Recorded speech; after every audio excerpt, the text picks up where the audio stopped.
বাংলাদেশের মাটির নিচে কি সত্যি বিশাল তেলের ভাণ্ডার লুকিয়ে আছে? এই প্রশ্ন বহুদিন ধরেই মানুষের কৌতূহলের কেন্দ্রে। দেশটি প্রাকৃতিক গ্যাসের জন্য বিশ্বজুড়ে পরিচিত হলেও তেলের সম্ভাবনা নিয়ে আলোচনা থেমেনি। বিশেষ করে সিলেট অঞ্চলের কৈলাসটিলা গ্যাস ফিল্ডে প্রায় ১ দশক আগে পাওয়া বৈজ্ঞানিক ইঙ্গিত নতুন করে আসার আলো জাগায়।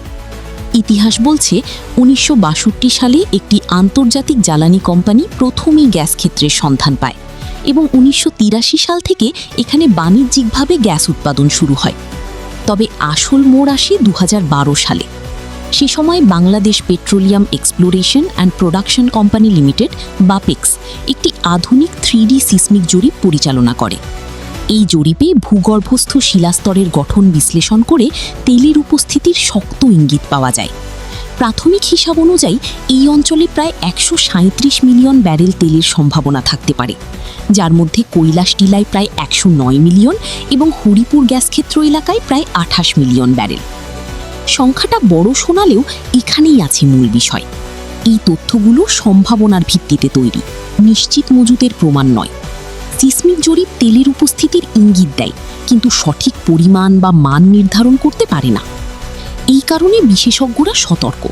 তাদের মতে প্রকৃত সত্য জানতে হলে জরুরি ভিত্তিতে অনুসন্ধানমূলক কূপ খনন বা ড্রিলিং করতে হবে। এই ধাপেই বোঝা যাবে তেল আসলেই আছে কিনা, থাকলে তা উত্তোলনযোগ্য কিনা।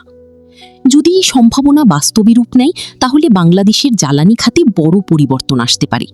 আমদানি নির্ভরতা কমবে, বৈদেশিক মুদ্রা সাশ্রয় হবে এবং জ্বালানি নিরাপত্তা অনেকটাই শক্তিশালী হবে।